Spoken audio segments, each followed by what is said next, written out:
Hello guys, this is Paul McWhorter with TopTechBoy.com, and we're here today with episode number 58 of Shop Talk, where we get together, have a little coffee, and talk about life. So what I'm going to need you to do is pour yourself a nice tall glass of iced coffee. That would be straight up black coffee, poured over ice, no sugar, no sweeteners, none needed. And as you're pouring your coffee, I want to talk to you a little bit about the topic of VPNs. But let me start by giving you a little bit of a disclaimer. As you're going to learn as we get through this video has no sponsors. Okay, there are no sponsors for this video. I should also say that I have never and will never be sponsored by a VPN company. And I have no dog in this fight, right? I have no financial or otherwise affiliation with any VPN company. I'm just a guy who got a VPN, and I'm going to share with you what my customer experience has been. But let me just give you a little bit of introduction. Let's talk a little bit before I get specifically into reviewing my customer experience with Nord VPN. Let's just talk a little bit about what a VPN is. A VPN stands for Virtual Private Network. Now, every computer you have has what is called a MAC address. You could think of a MAC address as a number that is written on your computer. It's there, it's in the hardware, it doesn't change. Okay, then between you and the rest of the world, you have a router. The router looks at you and finds you based on your MAC address. Then your router assigns you an IP address, and then your router itself has an IP address that it uses to interact with the rest of the world. And so if you go to a certain website and that website needs to send you data, it sends you data to your IP address. And then at your router, it ends up going to your assigned IP address of your computer, which is then based on your MAC address. Pretty cool, huh? So MAC addresses are permanent. It's like a Sharpie written on the side of your computer. You could think of it that way. And IP addresses sort of come and go. And your IP address of your router is probably assigned by your internet service provider. And then your particular IP address on your specific computer you're working on, that is assigned by your router. A lot more complicated than that, but that's kind of like how it works in a nutshell.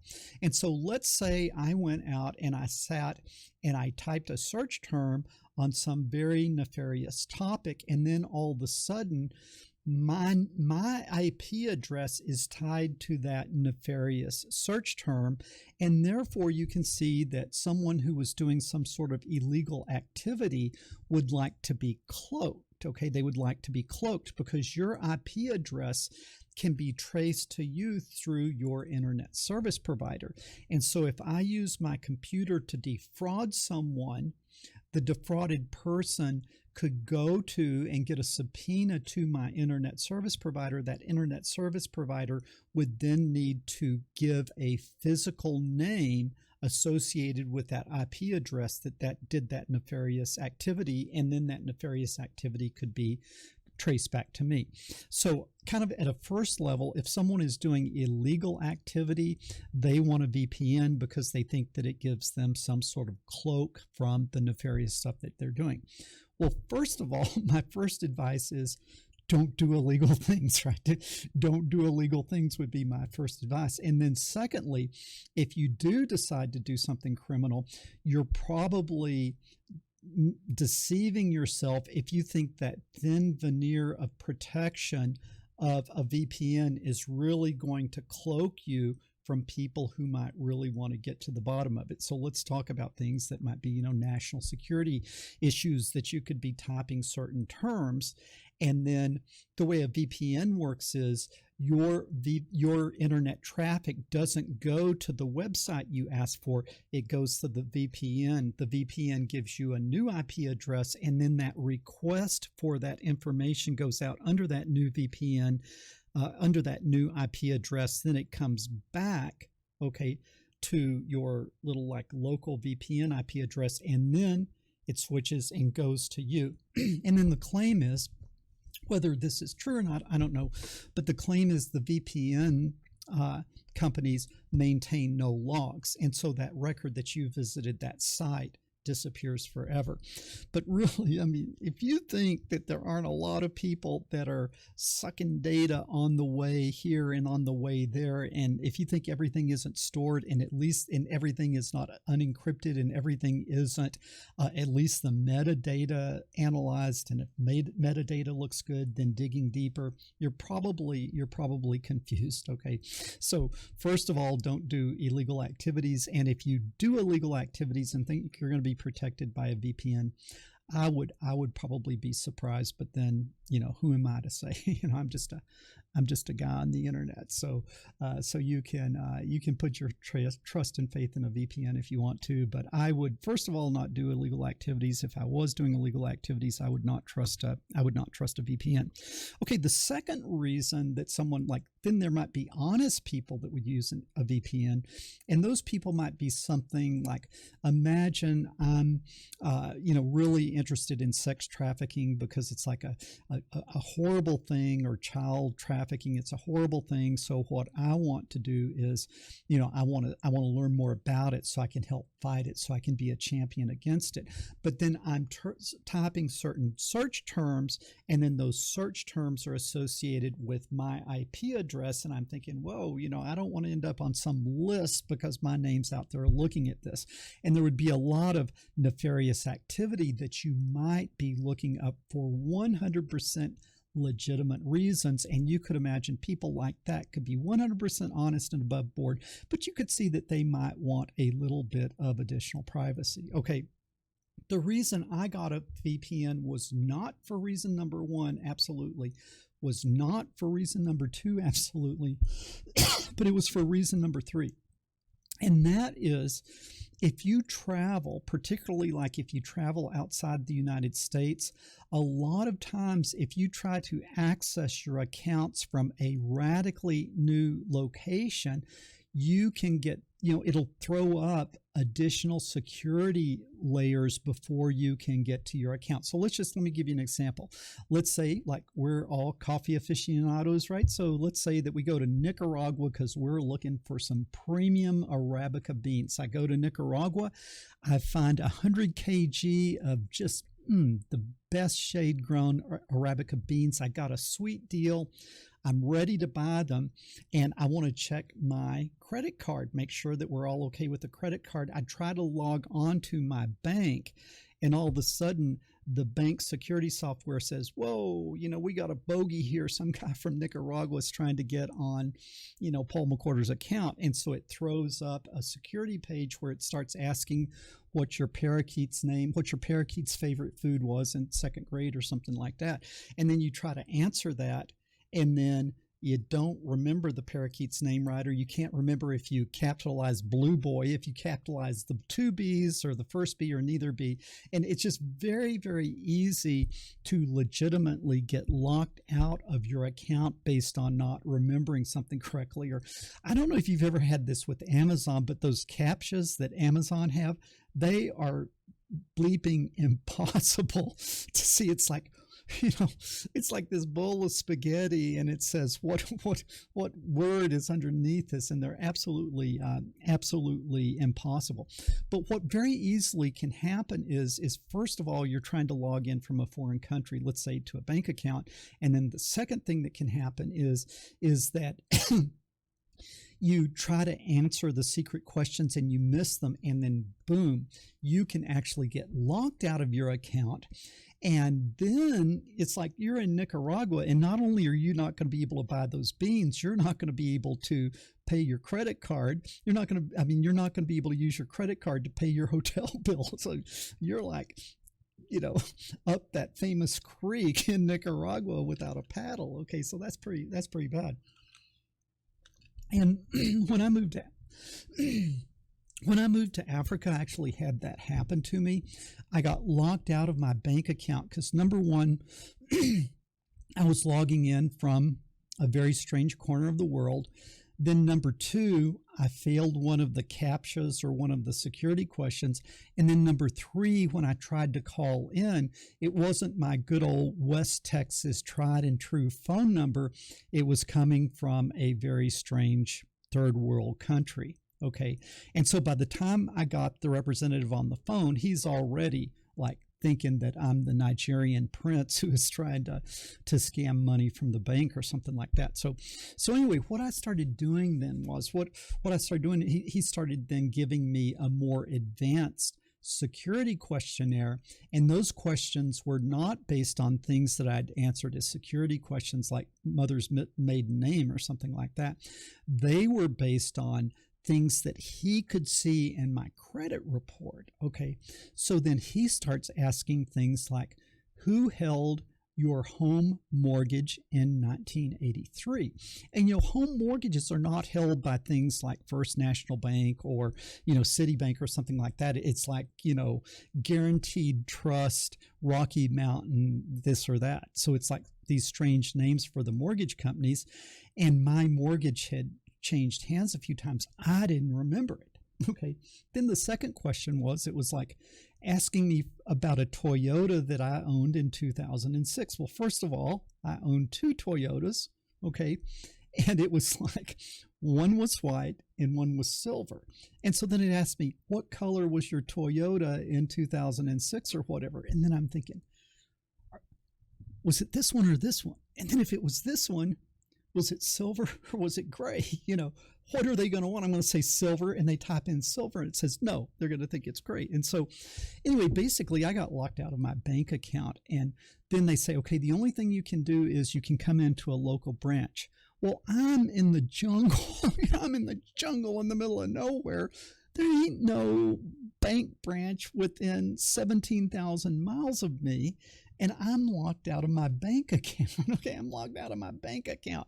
So finally, I told the guy, I said, I'm going to tell you my situation. I told it step by step by step. And I say, I can verify the truth of any of this. And so let me take a picture of my passport.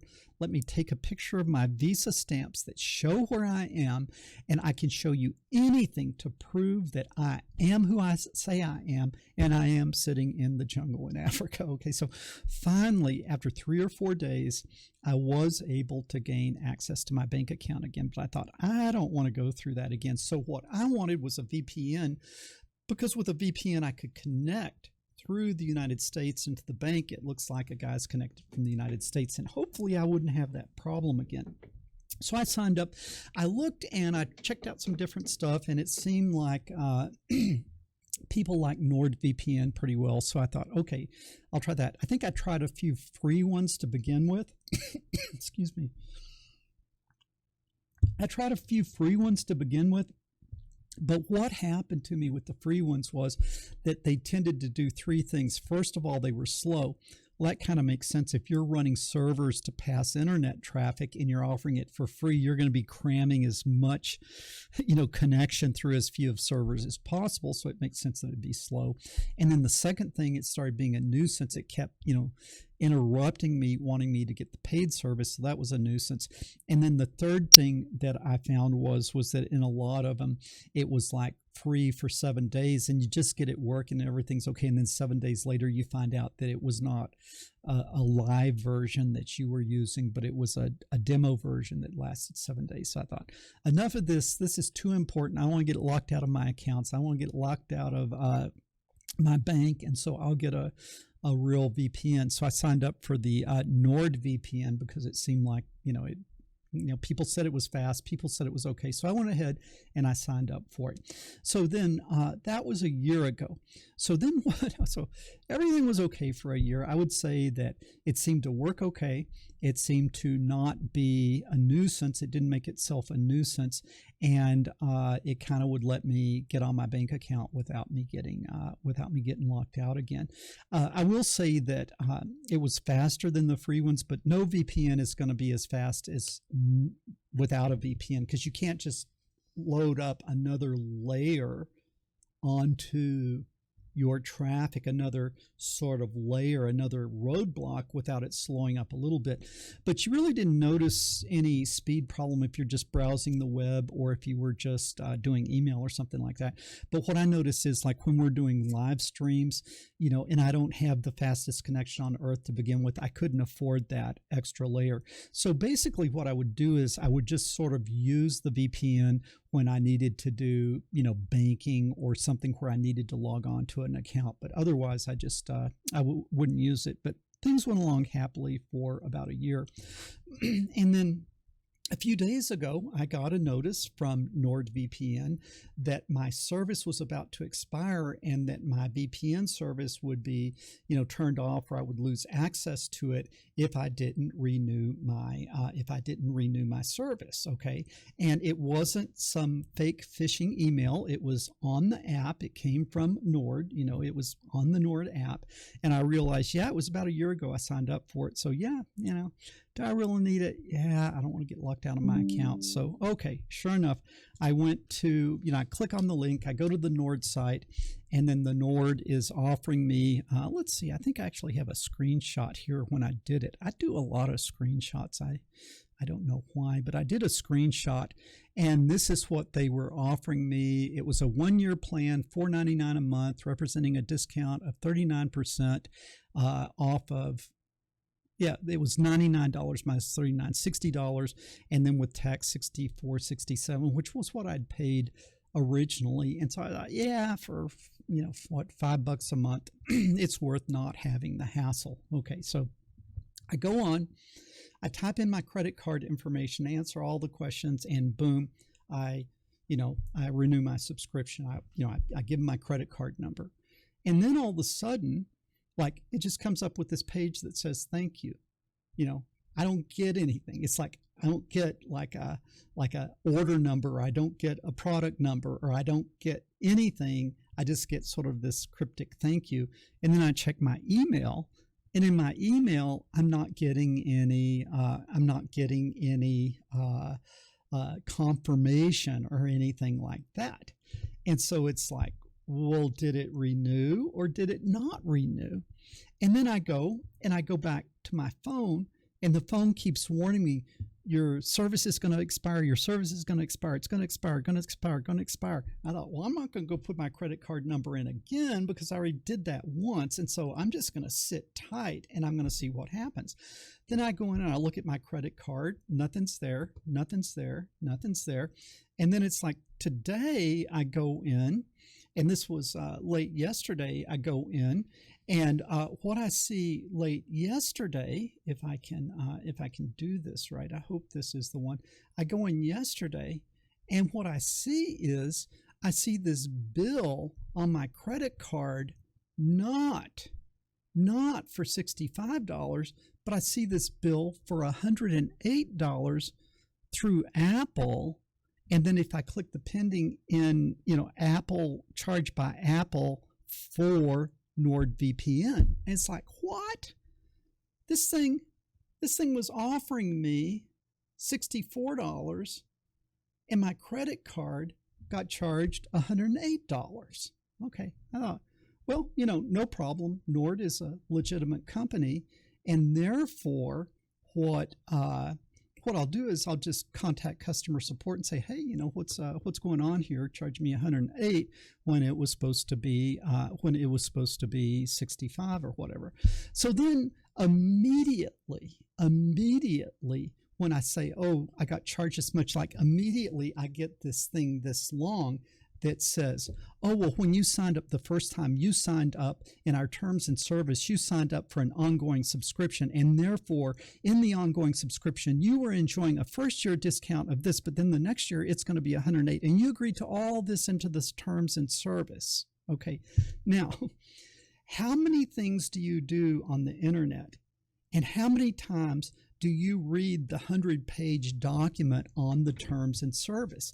It is completely like there is no way when you're doing $50 and $60 purchases that you can read those terms of service. You assume that they're a legitimate company, and you're assuming that they're going to treat you like a valued customer, and you're assuming that they are acting like any legitimate business would act. You are assuming that they would not be hiding things like this, these elephants in the terms of service. And so basically I said, well, no, I don't want that. I'll subscribe, I'll subscribe to a different service. I'll get a different VPN. No way am I going to pay twice as much this year as I did last year. Okay, no way am I going to pay twice as much. They say, well, I'm sorry, we can't reverse the charges because with this is a non-refundable, blah, blah, blah, blah, blah. So you could see, okay, now I have to be very careful with the words that I choose. I have to choose my words carefully because the word fraud has a very specific legal definition, and I'm not a lawyer, so it would be wrong for me to use a word like fraud. So I am not using the word fraud, but I think that the word scam is an indication of how a person feels that has gone through a transaction. And what I feel like is I feel like I got scammed because everything that I saw when I signed up was that I was signing up for a year. Like, let's go back and look at this. Let's see if we can go back and look at this. Okay. It says a 1-year plan at $60, and there's a little tax. And oh, by the way, do you have a coupon? Maybe you could save a little bit more. Nowhere on here is it saying, be aware that you're signing up for future years, that if you don't cancel and you'll be charged something like twice as much as you're being charged this year. Okay, let's go back to the, oh, that's strange. Where did it go? Did I lose the river cam? There it is. So much happier to see the river cam than these, shouldn't say fraudulent, these questionable business tactics that are being used by Nord VPN. So anyway, it was sort of like tough, I can't use the S word, but tough, and pound sand was basically the bottom line. And I'm saying, well, no, wait a minute. And it was sort of like they're hiding under their terms of service. And then I guess somehow with Apple, they had terms of service that once you buy a product, then you can't cancel it. And you could imagine, like, if you bought a DVD or a piece of music, then you wouldn't want to like give someone the piece of music or the DVD and then let them cancel it after they were benefiting from it. But here there was certainly no benefit because my old service had not expired. And so it's like, whammo, I get slammed with this $108 bill.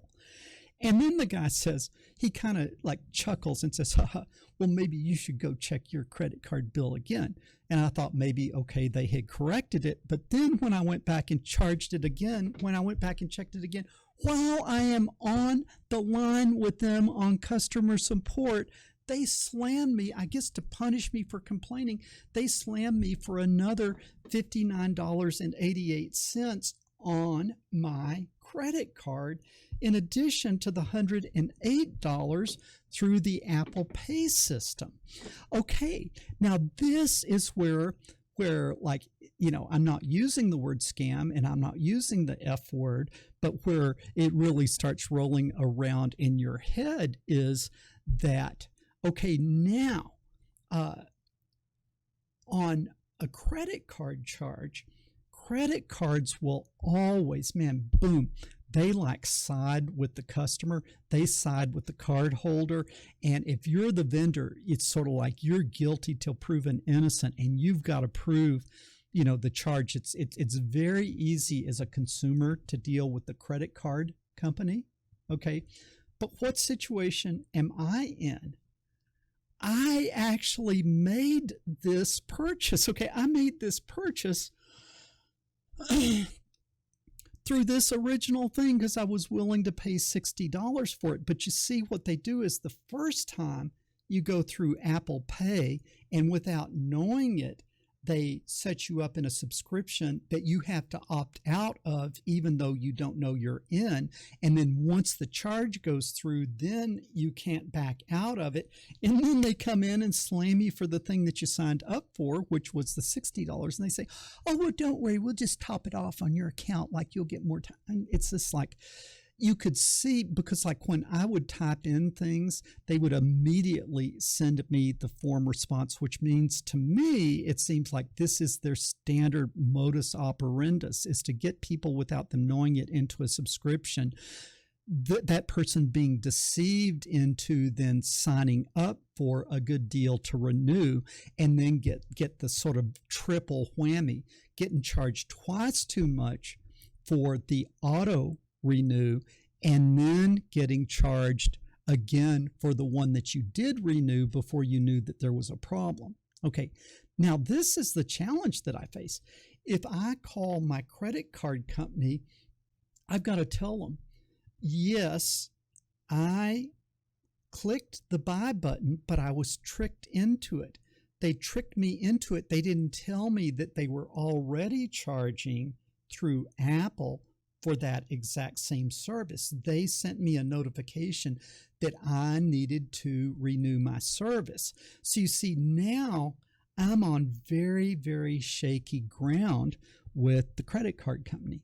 Now, I think the credit card company is going to, I think they will probably take my side because I think they probably have seen this type of thing. Let's go back to the river cam. It's so much more pleasant than I can't use the F word.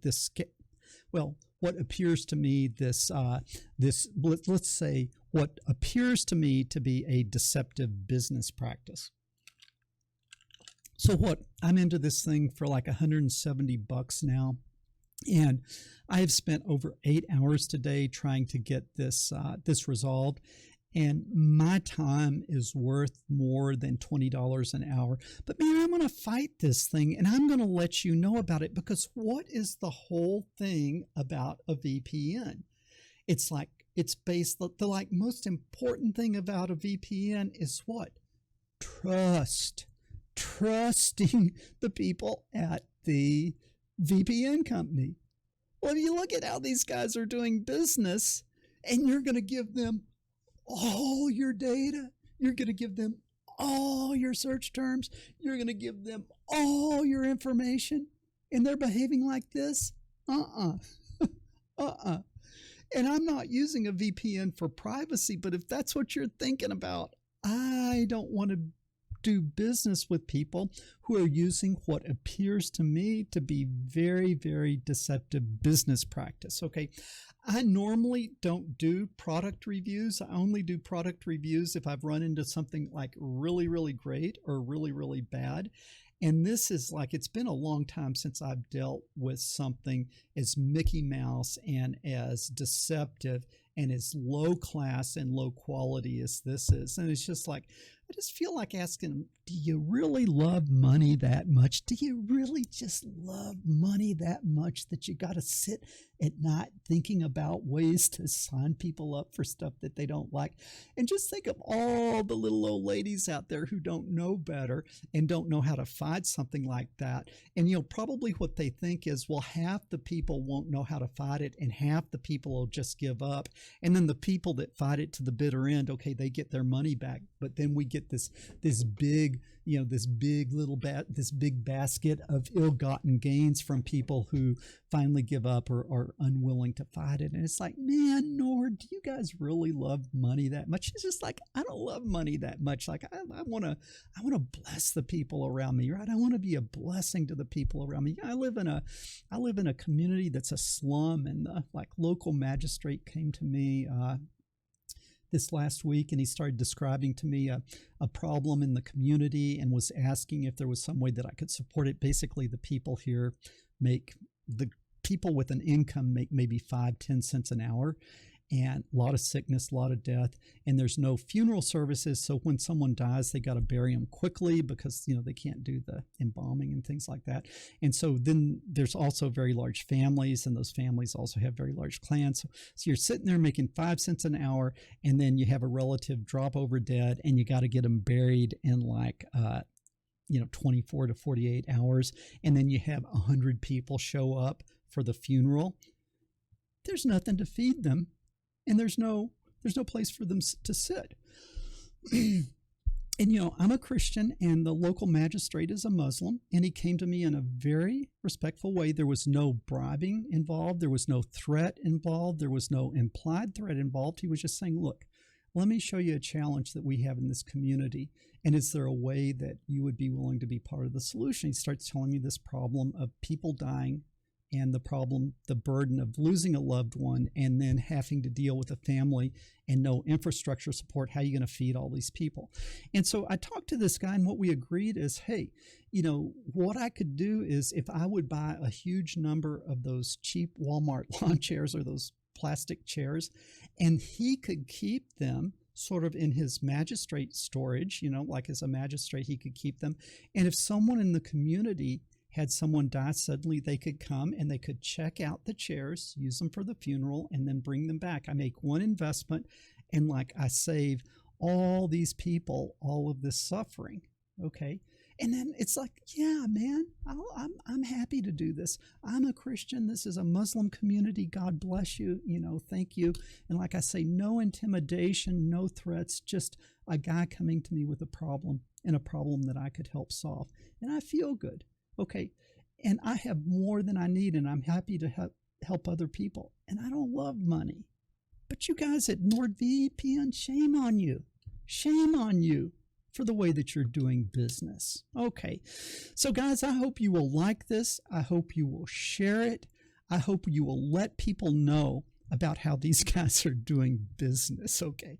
Not your usual toptechboy.com show, but I just thought I had to share this because it's like, do I care about $180? I don't care about $180, but it's a principle of the thing here.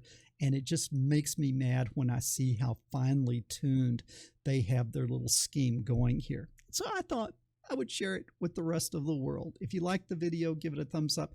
Share it far and wide, your social media, things like that.